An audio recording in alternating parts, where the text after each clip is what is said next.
نام جو ہے آپ یہودی سنتے ہیں، یہ دراصل حضرت یعقوب علیہ السلام کے 12 بیٹے تھے، ان میں سے بڑے بیٹے کا نام یہودا تھا۔ یعقوب علیہ السلام نبی ہیں اللہ کے، جن کا نام عبرانی زبان میں اسرائیل ہے، اسرائیل۔ ان کے بیٹوں کو بنی اسرائیل کہتے ہیں۔ وہ 12 بیٹے تھے یعقوب علیہ السلام کے، انہی میں سے ایک بڑے بیٹے یہودا تھے، یا بیچ میں کوئی ایک بیٹے کا نام یہودا تھا۔ اسی نام سے جو بھی بنی اسرائیل ہوتا اسے یہودی کہا جانے لگا۔ یہودی ایک قوم کا نام ہو گیا، وہ اس کو انگلش میں جیوز کہتے ہیں آج۔ جیوز یہ دنیا کی شریر قوم ہے، بڑی شریر قوم ہے۔ پہلے یہ لوگوں نے نبیوں کا قتل کیا ہے۔ ان کے بارے میں کیونکہ میں وہی باتیں کر رہا ہوں جو قرآن کہہ رہا ہے۔ اگر آپ کہیں گے بہت کٹر پنتھی ہو جائے گی تو پھر قرآن کو بھی بند کرنا پڑے گا۔ قرآن کہتا ہے یقتلون النبیین بغیر حق، یہ ناحق نبیوں کا قتل کرتے تھے۔ جب قرآن ان کی باتیں بیان کر رہا ہے تو میں کیوں نہ بیان کروں؟ یہ شریر قوم تھے، حق بات کو کبھی تسلیم نہیں کرتے تھے۔ بہرحال زکریا علیہ السلام کے قاتل یہ ہیں، یحییٰ علیہ السلام کے قاتل یہ ہیں، اور عیسیٰ علیہ السلام کو سولی پر چڑھانے کے سارے بندوبست انہی نے کیا۔ یہ بات مجھ سے نہیں، عیسائیوں سے جا کے پوچھ لو، ان سے پوچھنا جیزس کو کون سولی پر چڑھایا تھا، جبکہ ہمارا عقیدہ ہے کہ عیسیٰ علیہ السلام کو سولی نہیں دی گئی۔ ہمارا عقیدہ قرآن سے ثابت ہے، اس پر میں بعد میں گفتگو کرتا ہوں۔ لیکن یہ یہودی قوم بڑی پرانی ہے، یعقوب علیہ السلام سے چل رہی ہے، ٹھیک ہے، کافی پرانی۔ یہ مانتے کس کتاب کو؟ کسی بھی دین کو، کسی بھی مذہب سے ہم کو اگر بات کرنا ہے تو اس کی جو مقدس کتاب ہے اسی سے بات کرنا۔ میں بھی انہی سے بات کروں گا، ہوائی فائرنگ نہیں۔ جو مقدس کتاب تمہارے نزدیک ہے اسی کی باتیں اگر میں رکھتا ہوں۔ یہاں محفل میں اتنا وقت نہیں ہوتا، تھوڑی تھوڑی جھلکیاں میں دے کر کے جاؤں گا تاکہ جو ریسرچ اسکالر ہیں وہ اس کو آگے بڑھائیں اور پھر اپنی تحقیق سے لوگوں کے سامنے یہ باتوں کو لائیں۔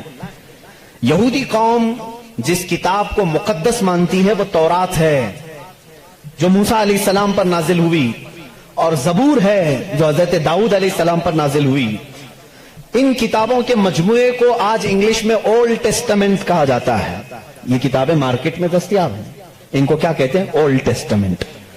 تقریباً اس کتاب میں جو الگ الگ چھوٹی چھوٹی کتابوں کو ملایا گیا ہے 73 کتابوں کا مجموعہ ہے اولڈ ٹیسٹمنٹ۔ جیسے قرآن میں 30 پارے ہیں نا، پہلا پارا، دوسرا پارا، تیسرا پارا، اس طرح سے اس میں پارے سمجھ لیں یا الگ الگ ٹاپکس۔ یہ کتنے ہیں؟ 73 ہیں۔ اس میں بھی ان کا بڑا اختلاف ہے، میں سارے اختلافات نہیں بتا سکتا آج، لیکن قرآن میں سب کا اتفاق ہے، چاہے وہ شیعہ ہو، دیوبندی ہو، وہابی ہو، اہل حدیث ہو، کوئی بھی ہو۔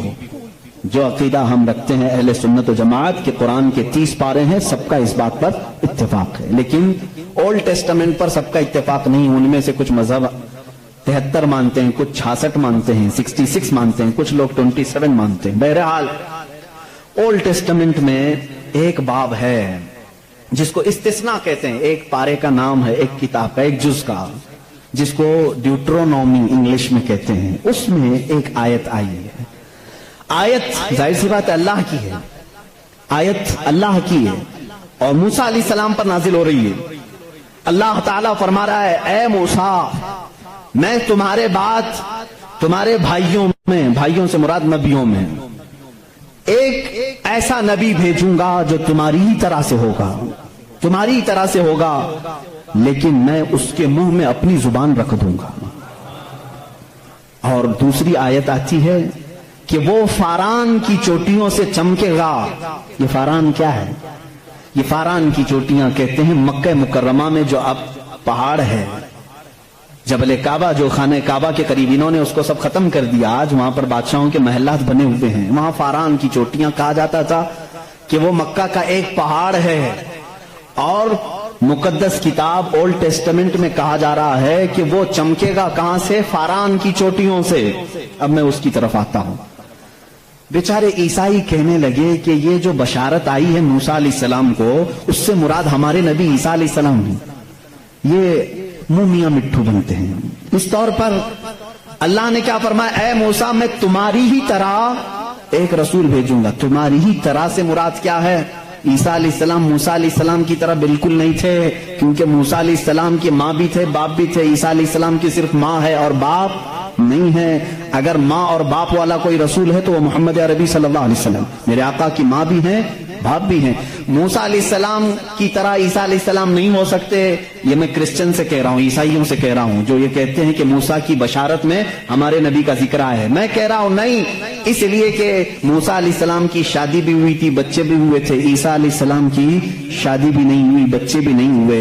وہ 33 سال کی عمر میں آسمانوں پر اٹھا لیے گئے. لیکن اگر موسیٰ علیہ السلام کی طرح شادی اور بچے والا کوئی رسول ہے وہ محمد عربی صلی اللہ علیہ وسلم. شادی بھی کیا ہے آپ نے, بچے بھی فرمائے.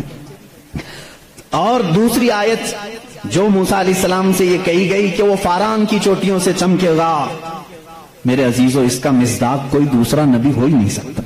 میں آپ کو تاریخ بتاؤں, فاران کہاں ہے؟ مکہ میں ہے. آدم علیہ السلام سے لے کر حضور اکرم صلی اللہ تعالی علیہ وسلم تک 1,24,000 کم و بیش نبی آئے, لیکن ان میں سے ایک بھی نبی مکہ میں نہیں پیدا ہوئے سوائے محمد رسول اللہ.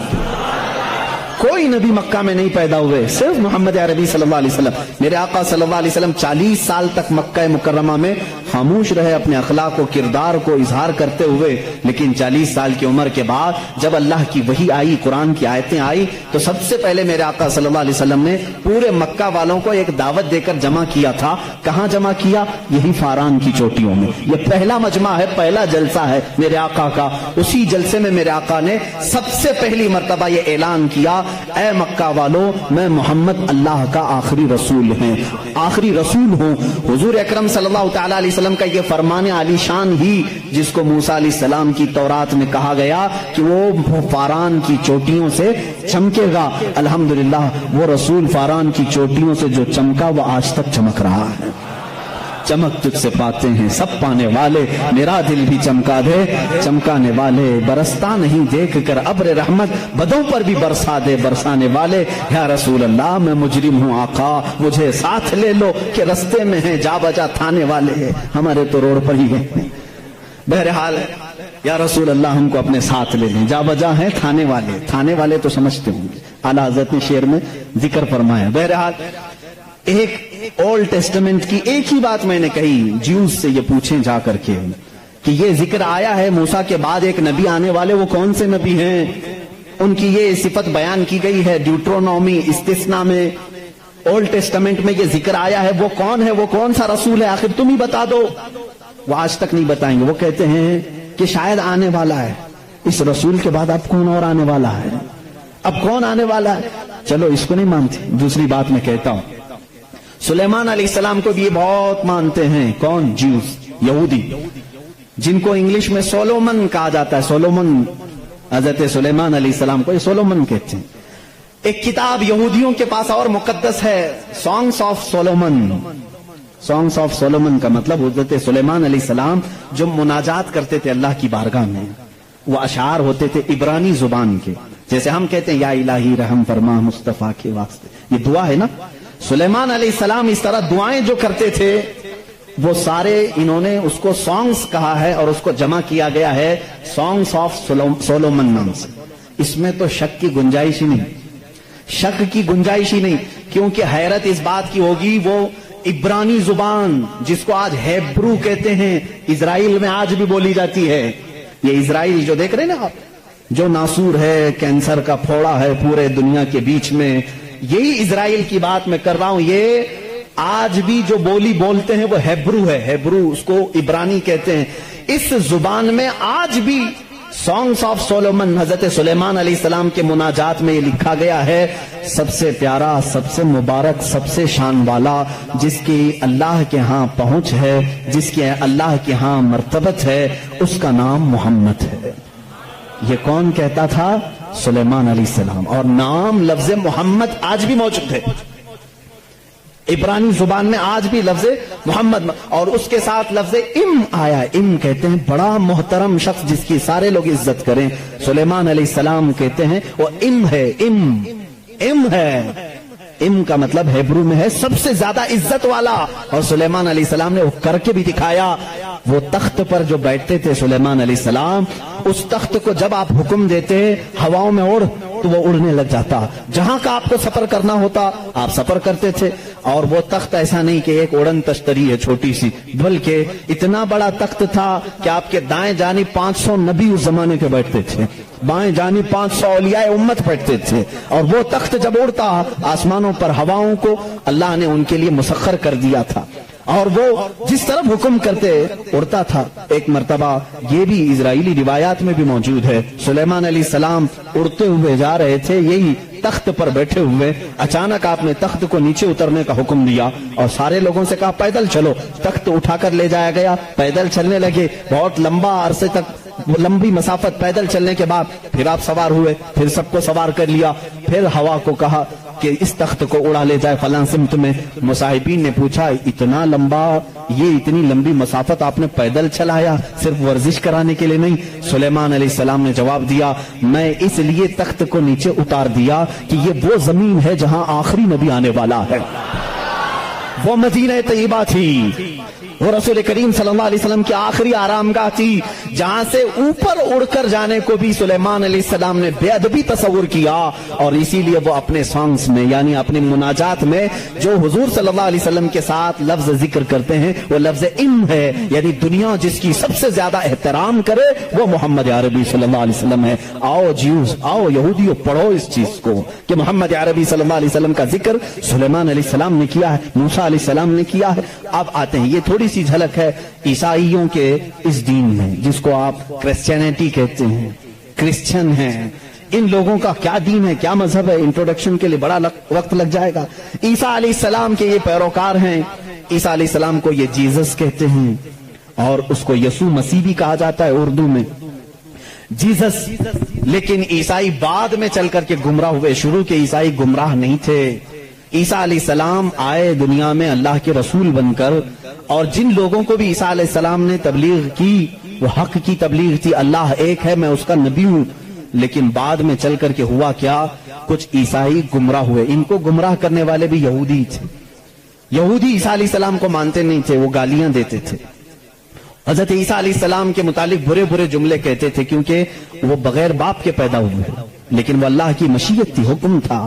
لیکن مریم، سیدہ بی بی مریم جن کو عذرا کہا گیا ہے، ان کو کسی مرد نے چھوا نہیں، کبھی زندگی میں چھوا نہیں، لیکن پھر بھی وہ حاملہ ہوئی، کسی مرد سے نہیں، کسی نے ان کو ٹچ نہیں کیا۔ اللہ رب العزت نے جبرائیل علیہ السلام کو صرف حکم دیا پھونک مارو، جبرائیل علیہ السلام نے پھونک دیا اور وہ حاملہ ہوئی۔ اسی لیے عیسیٰ علیہ السلام کو روح اللہ کہا جاتا ہے، روح اللہ کہا جاتا ہے، وہ اللہ کی نشانی ہے۔ لیکن بعد کے عیسائی گمراہ ہوئے، یہ کیا کہنے لگے، نہیں ان میں آ کر کے بھی انہوں نے ہی شرپسندی پھیلائی ہے یہودیوں نے، کہ نہیں عیسیٰ جو ہے وہ در حقیقت خدا کا بیٹا ہے، مریم خدا کی بیوی ہے اور عیسیٰ بیٹے ہیں۔ اس لیے کچھ لوگ ٹرائنیٹی کے قائل ہو گئے، تثلیث جس کو کہتے ہیں، تین خداؤں کو ماننا، یہ عیسائیوں کے دین میں آ گیا، یہ تین خدا ماننے لگ گئے، ایک اللہ کو بھی مانتے ہیں، دوسرے روح مقدس کو بعض لوگ، اور بعض لوگ بی بی مریم کو خدا کہتے ہیں، تیسرے حضرت عیسیٰ علیہ السلام جیزس گاڈ کہتے ہیں، مریم کو میری کہتے ہیں، میری بھی گاڈ ہے، اور اللہ رب العزت کو یہ فادر کہتے ہیں، گاڈ فادر کہتے ہیں۔ بہت سارے مسلمان یہ جملہ یوز کرتے ہیں، وہ ہمارے گاڈ فادر ہیں، فلاں گاڈ فادر ہے، ہرگز نہ استعمال کریں۔ اللہ کو باپ کہنا اسلام میں جائز ہی نہیں، لم یلد ولم یولد، نہ اس سے کوئی پیدا ہوا نہ وہ کسی سے پیدا ہوا، ہمارا عقیدہ یہ۔ لیکن عیسائی بعد میں گمراہ ہوئے اور وہ تین خداؤں کا عقیدہ رکھنے لگ گئے۔ اب میں آ کر کے چلتا ہوں آگے، عیسائیوں کو اگر میں بتاؤں کہ تمہارے دین میں اصل بات کیا ہے جو عیسیٰ علیہ السلام کہہ گئے جو آج تم نہیں کر رہے ہو، وہ صرف یہی بات ہے۔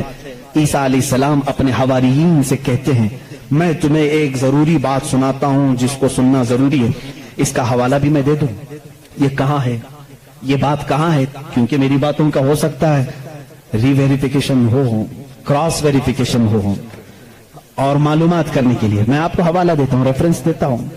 عیسائیوں کی جو مقدس کتاب ہے اس کو نیو ٹیسٹمنٹ کہتے ہیں، بائبل بھی کہتے ہیں، اولڈ ٹیسٹمنٹ جو تورات ہے، نیو ٹیسٹمنٹ جو بائبل ہے، آپ سب کو یہ نالج ہونی چاہیے، معلومات ہو۔